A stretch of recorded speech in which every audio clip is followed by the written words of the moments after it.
You're all very welcome back to the Celtic Soul Podcast with me, Andrew Milne. Today on the show I'll be chatting to Henry McGarvie. Henry was born a stone's throw away from Celtic Park and is sub-editor of more than 90 Minutes Celtic Fanzine since way back in issue 1. This episode has been sponsored by the Witten Arms in Birmingham, right beside Villa Park, so anyone that's been to see Aston Villa will know the pub well. Thanks to Paul for his continued support of both the fanzine and now the podcast. Hard to believe that Paul has a pub beside Villa Park and travels up to Glasgow on match day to see Celtic. You can check out the Witten Arms details and we'll put up the links on the podcast description. If your business or Celtic Supporters Club would like to sponsor the podcast, please get in contact with us by emailing info@celticfanzine.com. You can also contact us through the website or message us on social media. Now, as we said on the last podcast, Ronan's getting fascinated by the stats and the analytics of the podcast. I'm struggling to pronounce some of the names of the places we have listeners. Just looking at here now, Ronan's thrown up places to me on the computer. Jakarta, Indonesia. Who's listening over there? Or who are our listeners in India and Japan? Get in contact with us and let us know your story. Are you a Celtic fan born in Glasgow or over in Ireland and you're travelling? Or are you living over there? We want to hear your story. Well, it seems now that Celtic have taken away all my emotions. 2 great goals last night. Couldn't believe what a start. But I have to say I was slow off the sofa to celebrate because at no stage did I think we weren't going to concede. And I was right. The defence crumbled 4 times. The San Siro was silent last night. The last time we've all had our heart broken in Milan when Lennon was playing was when Kaka spoiled the party after a gallant effort that took the Italians into extra time. That day we had a young defender who defended with his life, Darren O'Dea. Neil's head was bowed low when he addressed the press and will now know that with every defeat and every goal against Celtic, his time is getting shorter. Unless he starts turning it round. He has to start this Sunday against St Johnstone, or I feel the end is near and a replacement will have to be found. If Neil Lennon does manage to turn this around, he's going to have to get the board to shell out again for a goalkeeper. I'm sure they have Fraser Foster on speed dial, or maybe they can go cap in hand to Craig Gordon, who they wouldn't give a contract to during the summer, because history shows us he's a better player than what we have out there at the moment between the sticks. The defence also needs some serious attention. Last season I spoke to Damien Duff on the flight home from Dublin about young Frimpong, who was just starting to break into the team. I asked him about the young Dutch lad. I says, is he a winger or is he a defender? He smiled at me and said, no, he's a defender. And Damien knows a thing or two about wingers, and maybe seeing what we are seeing now, the young boy's decision making in the final third is questionable. But look, it's unfair to single out one player. We are underperforming all over the pitch. In front of goal, we saw improvements last night, thank God. And we could have had a couple of more goals in the first half. But you always thought Milan had another gear. Celtic's recruitment policy has been questioned of late, but that could be not said of AC Milan. They loaned us Diego Laxet and they signed a 4 million Norwegian kid, Jens Peter Hag. And after watching him, you have to tip your cap to their recruitment policy. 4 million for this kid. The youngster danced through our defence. So where are we now? Well, we're looking ahead to Sunday against St Johnstone. It's a massive game. A last throw of the dice for Lenny. Only 3 points will keep him in charge. Henry McGarvie was born a stone's throw away from Celtic Park. He has been involved in more than 90 minutes since way back at issue 1. His hero growing up was the late great Bobby Murdoch, who he would live beside for many years after Bobby retired from the game. Hi Henry, how are you, pal? How has your lockdown been? And we've had a bit of positive news now about the vaccine, so hopefully we make it back to Celtic Park next season. Hi, Millis. Hi, fine. Aye, good to hear from you.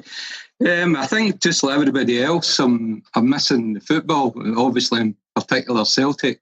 This new normal that they keep talking about, I don't really want to get used to it because your normal would have been starting on a Friday night, thinking about maybe you coming over on the Saturday morning and doing our Celtic AM, and then it was tickets, meeting people for tickets, and then the match, and then a few beers after the match with mates. So this now is completely different. I mean, I just hope people don't get used to the new normal and that this vaccine can get us back in the road sooner rather than later. Yeah, hopefully, Henry. And as you said, Friday night into Saturday AM, tickets, game, and a few points. As everybody, we all took it for granted that we could do this every Saturday for the rest of our days. Yeah, well, I think that's a problem that not only Celtic's going to have, but the whole football world. I mean, if people are getting used to doing something else, I mean, as far as I'm concerned, like my own position, I'm seeing more of my son and granddaughters on a Saturday, and I'm enjoying it. But I know I will get back to Celtic Park eventually. But if there's people who have taken up another sport, for instance, they could say, I'm enjoying this. I'm just going to give football put it in the back burner for a while. And I think this is really a big watershed season for both sides of Glasgow. I mean, Rangers are doing everything in their power to stop 10 in a row. They're throwing everything in it. That's it. Probably going to get themselves into financial difficulties again if we believe everything. And if Celtic don't win 10 in a row, when it should have been a shoe-in this season, both teams are going to have problems next season trying to sell season books. And on the back of this pandemic, I mean, if this is still hanging about with not full capacities, I mean, are we going to sell the same amount of season books given what happened with the season books this season? I mean, the Celtic support have dug deep, as Rangers supporters have dug deep also to fund the clubs. So I think they might find it quite hard, whoever's on the back of defeat this season, trying to sell capacity season books. I think we all got emotionally attached with the 10 in a row, Henry, when it came to, renewing our season books. And I think the club knew that, but I don't think that would be the case next year. I do not think that. I think the hardcore will always be there. But, let's just say the ones that were missing when Ronnie Delia was manager, and I know that some of them, the reason they went there was because we had an economic crash at the time in Ireland. I know, and I don't think Glasgow was as bad.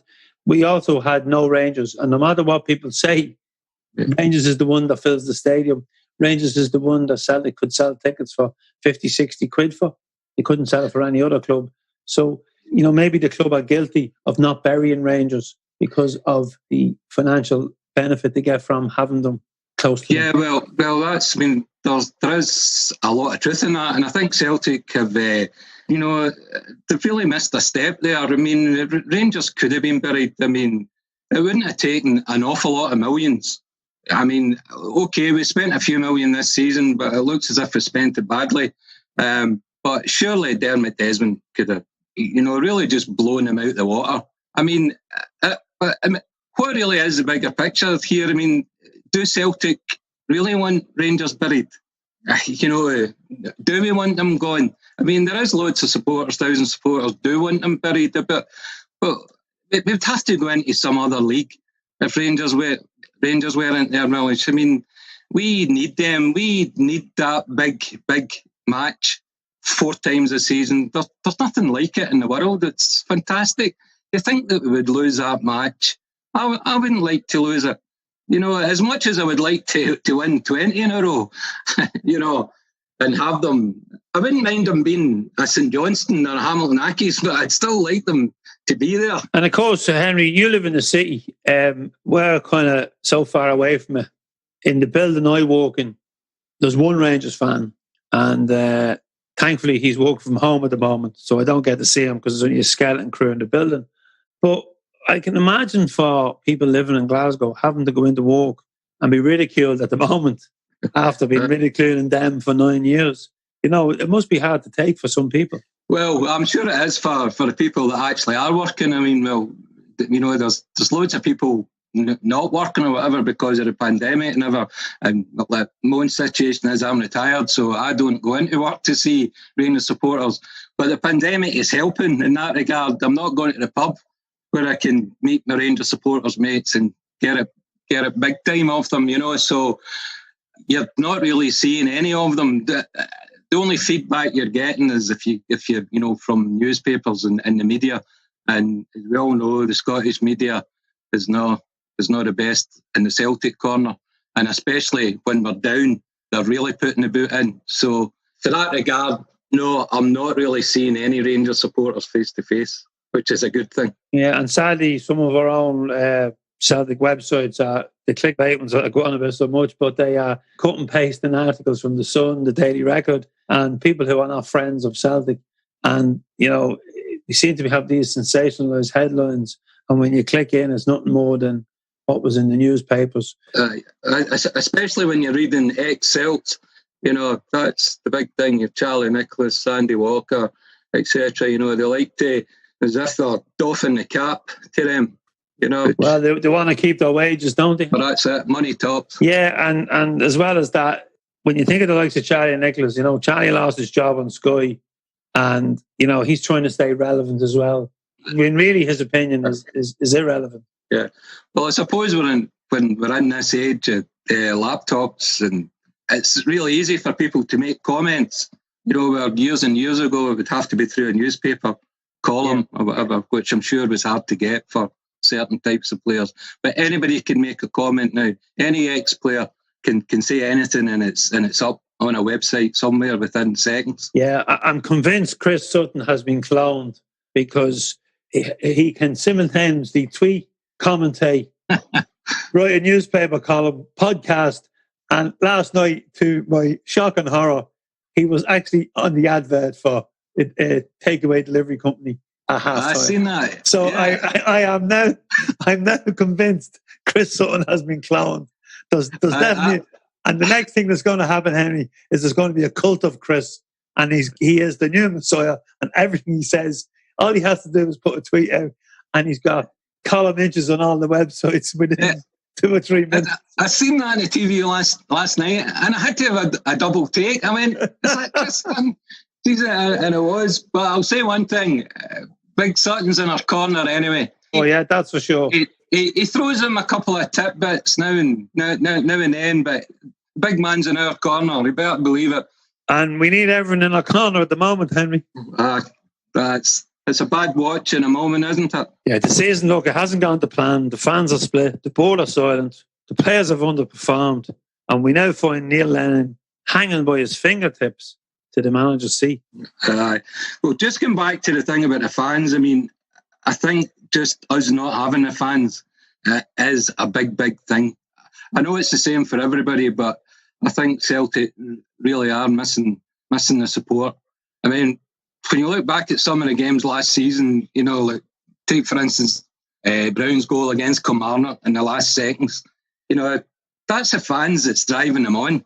Yeah, I don't care what anybody says. Celtic, more than anybody, I think, are missing fans.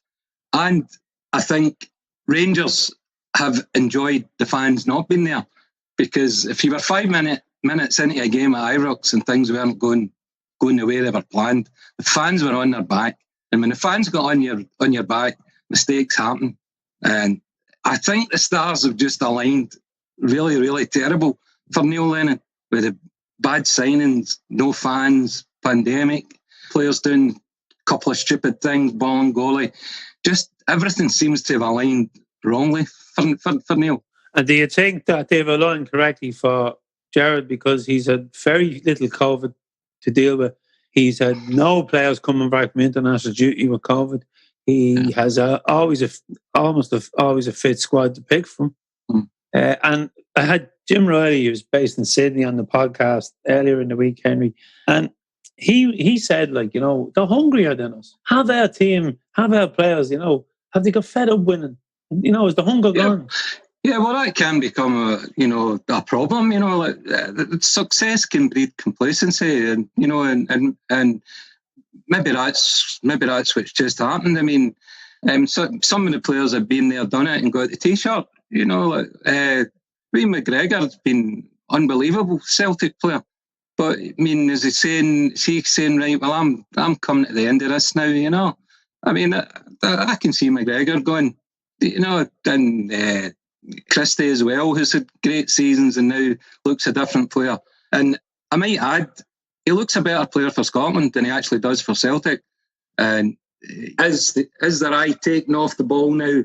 Like this big Euro Championship coming up, where they're on certainly a European platform, that they can sell themselves in an international jersey. Some of the players just don't look. Well, some of the players look as if they've got their eye in their future rather than the immediate future, which is winning your next game for Celtic. Yeah, and looking at last night's performance, if it's true what we've heard for many months that AC Milan were looking at Aya, if they had one eye on him last night, I tell you one thing, They certainly don't have it on them this morning. Aye, the players are shooting themselves in the foot, Millish, if they're not performing week in, week out, because they're losing millions every game they play. I mean, forget about 40 million Edward. Forget about, what was it, 20 million for Aya. Yeah. You wouldn't take 20 million for the two of them. Yeah, it's like night and day, Henry. When you look at last season's European campaign and you look at this season's, it's mind-blowing at times. And it's just, I suppose, soul-destroying because no one seems to have any answers, no matter. It was always great going to Celtic Park on a European night. Nothing to beat it.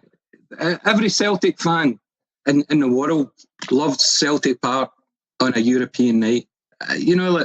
The great players that we've seen over the years coming to Celtic Park, that makes young kids want to play football. I mean, it's only a few years back we were watching Ronaldo and Rooney and Beckham and whatever coming to Celtic Park. And Messi, Ronaldinho. I mean, the list goes on. I mean, these superstar players are not really coming to Celtic Park anymore in recent seasons. And if this is going to continue, that we're watching a substandard, for want of a better word, substandard European teams coming to Celtic Park, and they're actually turning us over 8-2 in aggregate. I mean, come on.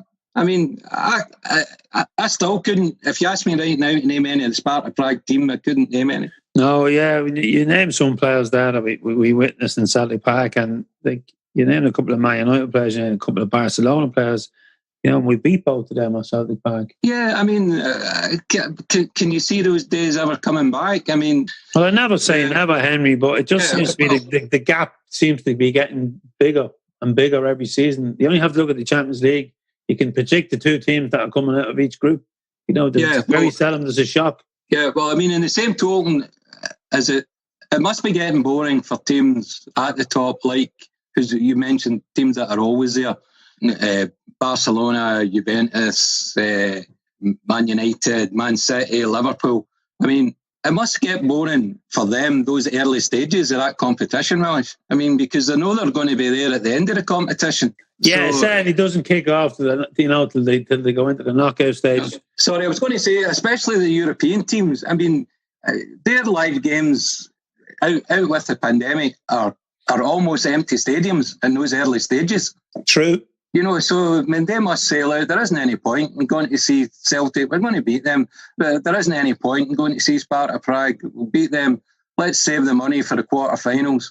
Maybe get a trip saved up for the final. I mean, that's the way I used to look at it when I was a kid watching Celtic, when we were getting to semi-finals and quarterfinals and finals of European competitions. I can remember going to a game at Hampden when Celtic were playing at Hampden, and it was Ajax who were playing. And I can't remember what the score was, but I know it wasn't really a positive result. And I remember coming out of the stadium and my mate saying, well, we save up for the semi-final. And I remember the two of us turning around each other and saying, you know something, let's just save money up and we'll go to the final. I wish 10 days were back. Yeah, it's like, we took it for granted back then. But it is swings and roundabouts, so we'll come back again. But it's this problem with the money that's in the game. These teams are getting further away, and if they start to divvy it up again with, like some other Super League, they're going to get further away. Yeah. Well, listen, Henry, what we're talking about when you were younger and the great times that Celtic went through, and semi-finals and finals, I want to take you even back a little further now, Henry, because you've showed me where you were born, or the area where you were born. Celtic Park is in your DNA. Not many people can say that they follow the local team when it's Celtic, but you cannot be accused of not following your local team. Born, as I said, in the shadow of the stadium. Can you just take the listeners back to that street and have you any memories of it, or did your parents tell you about the street? Well, I can't actually. Well, what I can tell you is it was quite a story. It was I knew I was born in Malcolm Street in Glasgow, which is obviously Parkhead. So I always said I was born a free kick away from the actual stadium.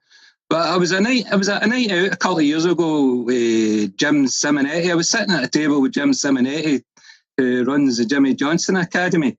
I think we've interviewed Jim in the past before. And we were asking about where we were from, and I said I was from Malcolm Street, and Jim said, I'm from Malcolm. I was born in Malcolm Street. And I says, aye, just next to the stadium. And Jim says, no. He says, yeah, you weren't born next to the stadium, you were born in the stadium. And I said, what do you mean? He says, well, Malcolm Street's in the footprint of the original Celtic Park. So I actually did a bit of digging on this and got old maps, and I found out that the 18-yard box on the original Celtic Park was the flat that I was born in the house. So I was actually born inside the 18-yard box of the original Celtic Park. And I love telling that story to Man United supporters and always end up with, who's your local team? That always catches them out. Oh, I can imagine you sitting down in a pub saying that. And Henry, I'm sure some of them Man United supporters are from a fishing village out the road from me, Clogherhead. Ah, yeah, that's what I was talking about. Because that's where your mum's from. Had your dad any connection with Ireland? No, well, his only connection was going over there and holiday in the 50s. Clogherhead, if anybody doesn't know, it's a little fishing village, a lovely little place. That's where he went over there on holiday and met my mother and went back to Glasgow, and that's where I grew up. So proud of my 50% Irish and proud of my 50% Scottish too. And is it true that when your dad was walking in Ireland, or was it in Glasgow, that he had to change the spelling of his name? No, well, that goes back to probably his grandfather, when they came over from Ireland. Like my father's grandfather, he would have been Irish, and his great-grandfather would have been Irish. But when they came over, I believe their surname was Garvey, just EY. They were advised to change the name to McGarvie, drop the Y and make it IE, to make it sound Protestant, so there'd be a better chance of getting a job. So I suppose that's what you had to do back in the early century in Glasgow. But thankfully those days are gone. To feed your family, Henry, you will do anything. Yeah, well, if that's what they had to do, but it never stopped them being a proud Celt or a proud Catholic. And it certainly didn't stop your mum anyway, because I met your mum, and Lord of mercy on her, she was a tough woman. No, she was, aye. She was indeed. Typical Clogherhead woman. Oh, yeah, aye, no, definitely. I can't say too much because my son's going out with a girl from Clogherhead now, so I better move on from Clogherhead. No, you better warn him. Yeah, I better. Henry, I've always loved listening to you when you talk about football. You seem to have a good knowledge of the game and how it's played. You grew up a decent footballer, but you had a little accident when a trial to England was on the cards. No, that's gone back a long, long time. I was a kid at primary school. It's actually the same school as Bobby Murdoch went to. And it's when you get through trials and you represent Glasgow. I went through the trials and I represented Glasgow. And I was there, it was to go down to Bristol. But I had an accident, it never happened. But it was that age when you're about 12 or something, like you don't even know if you're going to turn out to be a half-decent footballer. But my nemesis growing up through these trials in primary school was Stevie Archibald. We played, at one point we did play a trial for a local team, but Stevie always played for a local team called the Borough School, which was a Protestant school. And I played for St Columkills, and we were both captain each team, and it was like Celtic Rangers, St Columkills, the Borough. So I always grew up in that little niche with Stevie. And then a couple of years ago, I had the occasion to have a phone call, talking to him on the phone. So it was a funny conversation the way it went. So I ended up in the local Ash Parks playing amateur football, and he ended up in the Bernabeu playing with Barcelona, so it's a strange way your life can go. And football's all a game of breaks and a game of luck sometimes. Sometimes the right person's watching at the right time and you play the right game, so But my career was finished when I was about 13, 14. So you had an accident, Henry, yeah? Yeah, it was an accident in my foot, so that was it. So I think you need your foot to play good at football. So, but as you said, you ended up in the Ashfields and you played amateur and you coached amateur. Yeah, I remember you coaching Eastfield, and you mentioned Bobby Murdoch there, and Bobby's son Barry was on the team. Yeah, Barry was. As we spoke earlier, unfortunately Barry didn't turn out to be as good a player as his father was. But what I do remember, it was a funny story. We were playing in a semi-final one time and it went to penalty kicks, and Barry had a penalty to win the game and put us into the final, and he missed it. And the other team went on to win the semi-final. So went back to our local pub, which is the Vogue bar in Rutherglen. Some people might know it. It's not far from Hampden on Rutherglen Main Street. And so boys were all a bit down in the dumps, and Bobby comes in. He says to Barry, "What's the matter with you?" And he says, "Missed a penalty. We get beat." He says, "You're down in the dumps." Straight away, Bobby goes, 1965, Ibrox Stadium, 70,000. We're getting beat 1-0. He says, "We Jinky's been sent off. We're down to 10 men. 6 minutes to go." He says, "We got a penalty." I grab the ball, take the penalty. He says, "I'm having that right over the bar." He says, "And you're feeling bad?" He says, "Imagine what I was feeling like." He says, "I couldn't leave the house for a fortnight." Oh, brilliant. And that's in the days when players had to walk down their main street. I mean, I'd like to know how long the heart lasts nowadays till they get into their bloody Porsche and go up the road to their wag, their model wife, and then check their bank balance. Those days are gone. They are, for sure, Henry. And you mentioned Bobby there, and so special when you walk in the Vogue bar, there's the mirror behind the bar of him, and so much thought of him around that area, as there is throughout Glasgow. Just an unbelievable player. I mean, I was probably about 12, 13, 14, 15 watching Bobby Murdoch. And, to think that he got 12 caps for his country, one of the greatest. Everybody and anybody who's in football going back to that era talks about Bobby Murdoch. Everybody. And 12 caps, and in those 12 caps he scored 6 goals, a 50% strike rate. And how can Bobby Murdoch only get 12 caps? Well, I think we know the answer to that, Henry. Yeah, exactly. That's what I was going to say. We know the answer. I mean, politics was going about in football in those days, definitely.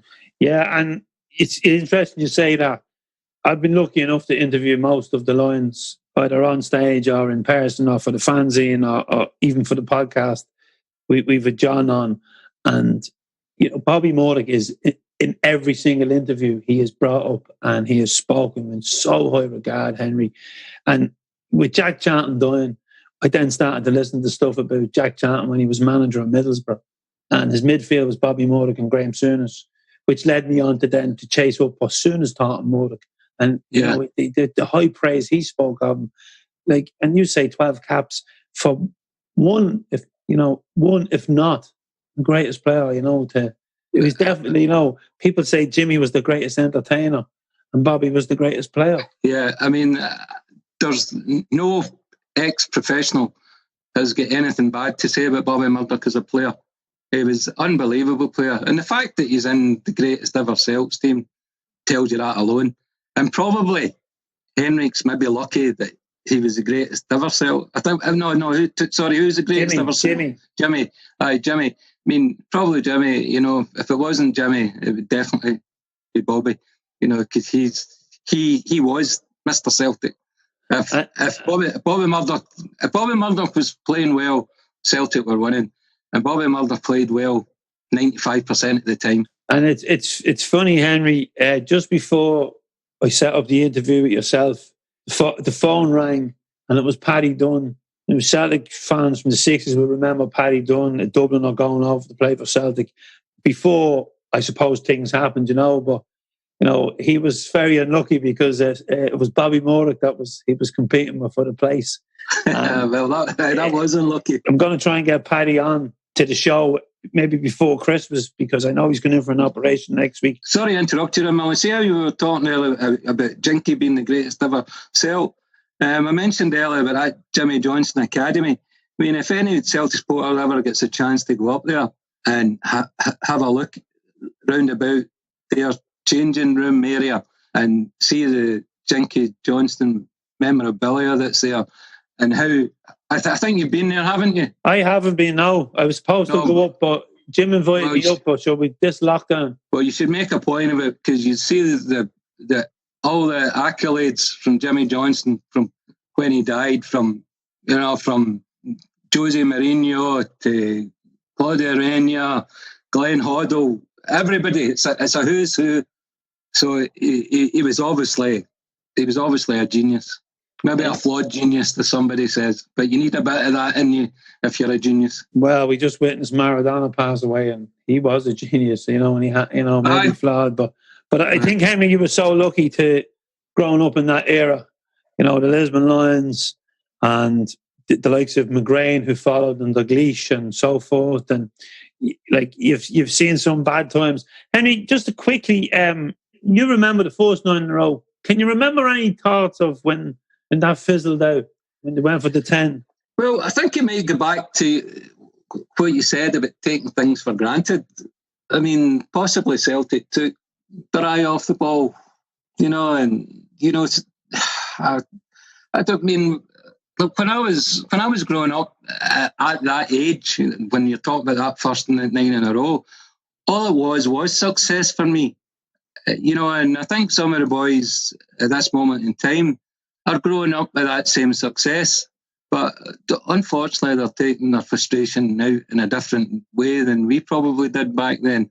It just, you have to remember as well, the first 9 in a row, there was never like a 10 in a row like it is at the moment.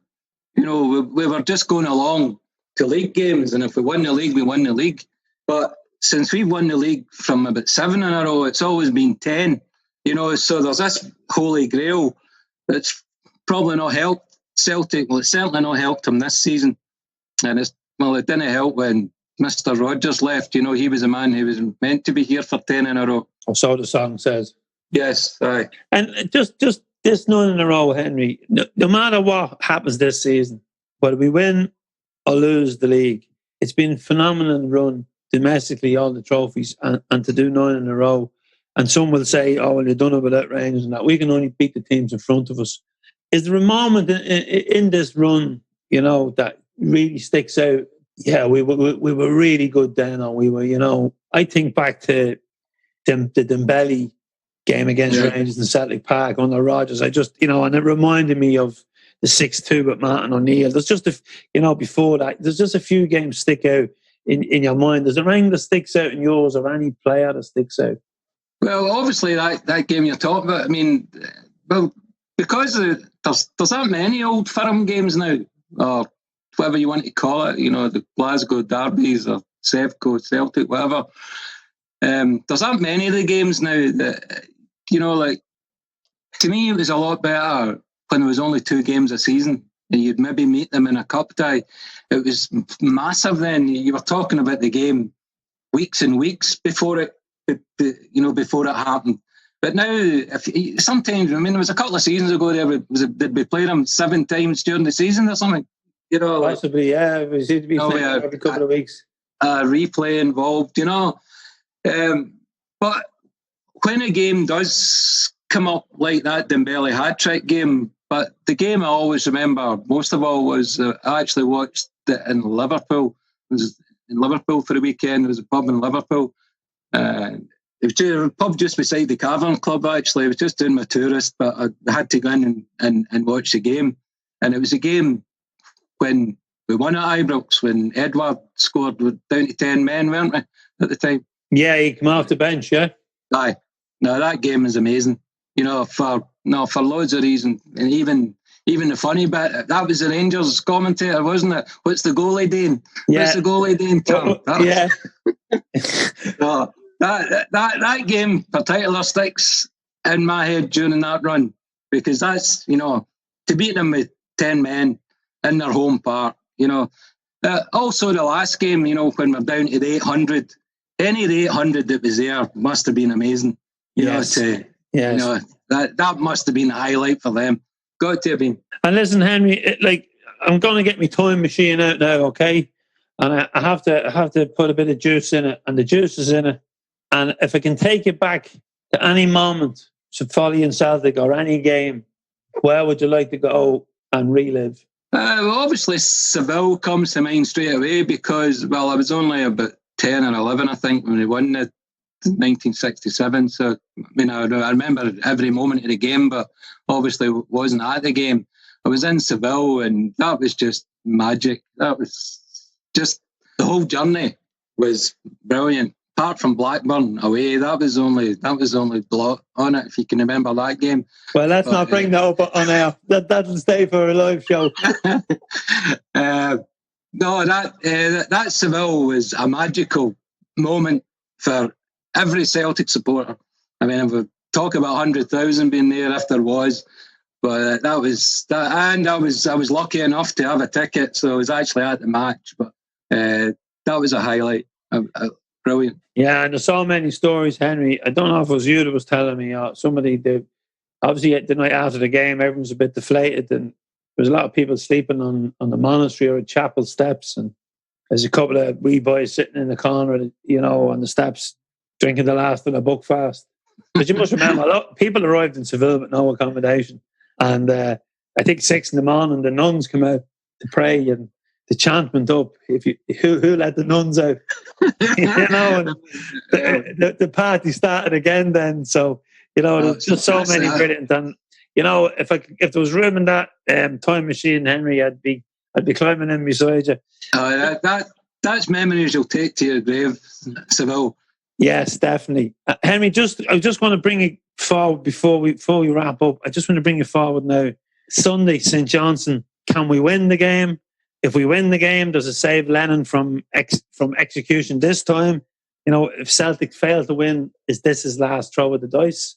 Or does the board hang with him till the cup? Well, if we're led to believe the statements that come out in the last few days, the board seem to be sticking with him. But we've heard that many times before with different teams, especially in the Premiership. When you get that backing from the chairman, they're usually gone after a couple of weeks.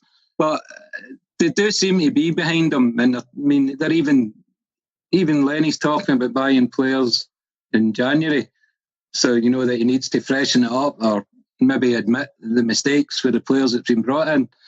But it can start on Sunday. I mean, it only takes just looking at the fixture list, we've got a good run of fixtures as far as the league goes. That's what I thought when we played Ross County. Yeah, well, that cup thing had to come to an end sometime. So to me, it was better getting beat in that cup tie than it would have been getting beat with St Johnstone this Sunday. Because if we get beat with St Johnstone Sunday, it's almost over. But I mean, if we can put a run of games together, I think we've maybe got 5 games before the Rangers game, 5 league games, not sure. But on paper, they look winnable games. So if we can get that together, you never know what happens. And you also have to remember as well, I mean, we're just looking at ourselves. This is not a great Rangers team. As much as everything's aligned bad for Celtic, everything's aligned brilliant for them. If you take COVID into account, I mean, they've hardly been touched by it, even although they had a massive birthday party that can all social distance it fantastically well. But I think if we can get this run together and then see what happens in the New Year game. But as I said, what we need to take into account, Rangers are going to stutter. They've got to have a bad spell. They're not. There's no way that team will go through the whole season winning every game. So we need to factor that into account. There's a couple of points going to come back our way from their mistakes. Well, hopefully, Henry, because as we said earlier on, the support, they're so down. Like normally, you get emotionally, attached, and you get into the game, and okay, it's hard watching at home when you're used to being in the stadium, but I've been shouting at the TV, and the sandwich been given out to me, and the dog's been he's been into other rooms, but I noticed I sat through the game in shock, the Ross County game, and last night we went 2 up, and I never flinched because I just went, these are a quality team, and this defense is just, it's just shocking, Well, I think that says it all. When I think probably like most Celtic supporters, we were watching the game last night and we went 2 up. I was thinking to myself, we're still not going to win this game. You knew Milan were going to come back against this Celtic team as it's playing at the moment, and their lack of confidence and whatever's going on. And it turned out Milan did come back. I would love to know what price Milan were in running with the bookmakers. I wouldn't have thought it would have been very much. Yeah. Normally when a team goes 2 up, it'd be like 20-1 for the other team. There's no way it would have been 20-1 last night. Yeah, true. Well, Henry, look, we could be going over this ground on every podcast, but it seems to be that every 90 minutes now in the league, fail to win, and I think the board will pull the plug on Lenny. Now, who do you bring in is another thing, because it's maybe not that attractive at the moment to come in to the team, but I'm sure there'll be plenty of takers, and I'm sure there'll be a few bob in it for them. But for now, Henry, we'll leave it. It's been a pleasure to chat. And as you said earlier on, when you chatted about a pre-match, I really look forward to getting back to Glasgow. Celtic AM, a couple of points, and, the crew, Pat, Jerry, and the rest of the inner circle over there. Who knows? Maybe we could all be together at the Flag Hill in Mullingar next year, as I know you haven't missed one since the 1970s. Well, I can actually tell you it's cancelled for next year already. It's cancelled already, is it? Well, that's a shame. Yeah. And listen, just before you go, have you still got the cowboy boots? No, I got rid of them a long, long time ago. Okay, folks. So Henry has hung up his cowboy boots and his football boots. And as I said, Henry, it's been a pleasure, and I look forward to catching up soon. Right, mate. It was a pleasure too. Good talking to you. See you, pal. Henry's one of my best pals, and it's lovely to catch up with him. Obviously, we haven't seen each other since last March. I met Henry today. Martin O'Neill took Celtic to Tannadice to play Dundee United in the summer of 2000, when Henrik Larsson scored the opener and Chris Sutton the second in a 2-1 win. We've remained friends ever since. Well, this weekend sees us putting together issue 112 of the Fanzine. Still a few copies of issue 111. I know I've been flogging them for the last week, so thanks to everyone who bought them. If you want to buy one, I'll stick one in the post, and if you order it before noon, it'll go the same evening. You can also download the digital edition from CelticFanzine.com and get straight into your inbox for your phone, tablet, or laptop, or wherever you do your reading.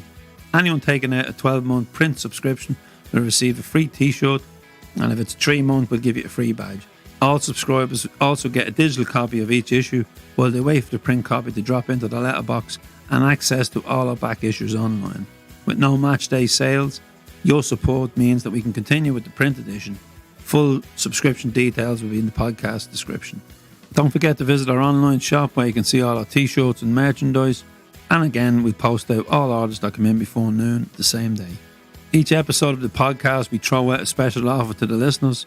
On Tuesday, we put out the hoodies with free t-shirts, so thanks to everyone who bought them. And today, we'll be throwing out a polo top. And if you buy a polo top, they're 25 quid. We'll throw in a free t-shirt worth 20 quid. So not a bad deal, folks, and make a good Christmas present. As always, thank you so much to my long-suffering producer, Ronan McQuillan. He's mad to get back into the pub now the weekend, but he's too much work on, so it'll just be me and Baz in the pub this weekend, Ronan. Folks, if you like what we're doing and you would like to support us, you can do so by visiting CelticFanzine.com, where you can become a member, subscribe, buy or donate for the price of a pint. We promise no unwanted Google-style adverts on our website or articles, and no unwanted advert interruptions on our podcast. Keeping it real and definitely keeping it independent. Your support will help us to continue to produce quality independent fan journalism, podcasts, videos, live events, and of course the fanzine. If you're not in a position to financially support us at this time, don't worry, we will deliver all the same quality content free to all fans. Please download our app, that's also free, and you'll have access to the podcasts, articles, daily news, video and info on upcoming events, the fanzine and our online shop, all at the touch of a button on your phone or tablet. And we've also got good news coming along now with this vaccine. We're hoping to get the planning in place for the Land of Smiles Celtic Supporters Festival over in Thailand. So that's one to look forward to when we come out of this pandemic. All episodes of the podcast are now available on all platforms, so don't forget to hit the subscribe, or if you're listening to us on Spotify, I think it's the follow button, and you'll never miss an episode. We're on Instagram, Facebook and Twitter, so give us a follow. As always, thanks again to our sponsor. This episode was sponsored by the Witten Arms in Birmingham. Much appreciated, Paul, for your continued support of both the fanzine and now the podcast, and I'm sure you'll be happy to hear that we're returning to Thailand. If your business or Celtic Supporters Club would like to support the podcast and would like to become a sponsor, please email us at info@celticfanzine.com, and as always, you can contact us through the website or message us on social media.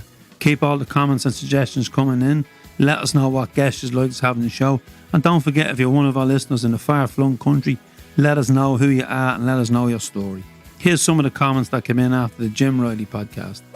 Great podcast with Jim Riley, brought back the memories of the morning in Cheers bar beating Barcelona. Great crack before the game, and what a session after the game. Normal folk going to their work 9 a.m. and us doing the huddle in the middle of Georgia Street. Pub packed like it was a Saturday night, and no one had any intentions of going to work after that result. Being O'Brien, Logan number 1, but his heart is still with Sydney City Celtic Supporters Club. Excuse the language, but fuck me dead. This should come with a health warning. Sean Murphy. Murph, no bad language on this show, please. OMG, it's Donny Osmond live from Sydney. This will be a good podcast. All the best, lads. John Campbell. Jim, you didn't mention the dog with the beetroot. I'm glad he didn't. That comes from Jerry O'Connor, Coatbridge, a great friend of the fanzine. And if you're in Coatbridge, pop into the candy store and Jerry will have anything you need in that shop, from a quarter of a sweets to a good Celtic book. Great podcast. Listen to Jim across the world. So you turn 50 next year, Millish. So do I. We should celebrate in the North Pole because we'll have to keep the vaccine at -70. Hail, hail, John Glavin Cork. Don't worry, John. No matter where we celebrate, even if it's in Greenland, we'll get a good session going. Another cracking interview and a welcome distraction from current events of Paradise. Keep the faith. And that comes from our regular commentator, Tony Ratton in Sunderland. Thanks for listening, Tony. Much appreciate the comments, as always. So, folks, that's it for this episode. We will be back on Tuesday when we will have another guest on the Celtic Soul podcast who will be opening up their Celtic Soul to us. And we look back at the St Johnstone game and look ahead to Lille away, another meaningless game in a forgettable European campaign after the highs of last year. What a difference a year makes. Enjoy the weekend, folks. I suppose the pubs are still closed here, but we have the gastro pubs open, which means we can have a cheese sandwich and a couple of pints instead of just a couple of pints. And I know my friends in Glasgow can't because the pubs are closed again over there, so I'll send you a picture from my pint. Check out the social media for that one. So the pressure remains now more than ever on Lenny. Once again, the sofa beckons for me for 90 minutes away from Paradise. Folks, after the game last night, I have to say I was down in the dumps a bit. And I opened the phone, and I tend not to spend too long on social media after it because it can be a bit toxic. But I came across one tweet, and I have to read it out because it made me laugh and it cheered me up. So the initial tweet came from the Celtic Underground. I know how this sounds, but putting the defence to one side, it hasn't been that bad. To which T. Begley replied, apart from all the murders, Harold Shippen was a very good general practitioner. Now that's comedy. Folks, as always, we want to keep lending our support to musicians and songwriters out there who have been hit the hardest by the lockdown restrictions, with no gigs and no venues to play in. So send us in your material, give us some information, and we'll give you a plug and we'll play out of each show. This episode, Damien Quinn will be playing us out. Damien from Newry was with us in Thailand at the festival, and Damien's played all over the world, played to so many Celtic audiences, and he's definitely missing his livelihood and the crack on the road. I will post up all Damien's details where you can pick up CDs and support them in our podcast description. So folks, that's all I can say, and just stay tuned, stay safe, and keep the faith. And here's Damien playing us out with O'Hamden in the Sun when Celtic beat Rangers 7-1 to lift the spirits of the Celtic fans back in 1957, and we could all do with a lift right now. O'Hamden in the Sun, Celtic 7 and the Rangers 1. All of my days I was singing praise of the Celtic team that played that day. Sammy Wilson put the Celtic one up in the final of the Scottish League Cup, and it was only Neely Mahon's due when he nipped in far to make it two. We sing, oh, Hampden in the sun, Celtic 7 and the Rangers 1. All of my days I will sing in praise of the Celtic team that played that day. Georgie Niven was all at sea. He couldn't stop McPhail from making it 3. And then young Billy, sure he made it 4. The Celts were heading for a record score. We sing, oh, Hampden in the sun, Celtic 7 and the Rangers 1. All of my days I will sing in praise of the Celtic team that played that day. Georgie Niven with a desperate dive, he couldn't stop Muggin from making it 5. And then young Billy with the superb flick, sure he completed a great hat-trick. We sing, oh, Hampden in the sun, Celtic 7 and the Rangers 1. All of my days I will sing in praise of the Celtic team that played that day. Then to make the Rangers sick, Bertie made a 7 with a penalty kick. And Charlie Tully was on the ball, he was taking the right out of Ian McCall. We sing, oh, Hampden in the sun, Celtic 7 and the Rangers 1. All of my days I will sing in praise of the Celtic team that played that day. Oh, Hampden in the sun, Celtic 7 and the Rangers 1. All of my days I will sing in praise of the Celtic team that played that day, of the Celtic team that played that day, of the Celtic team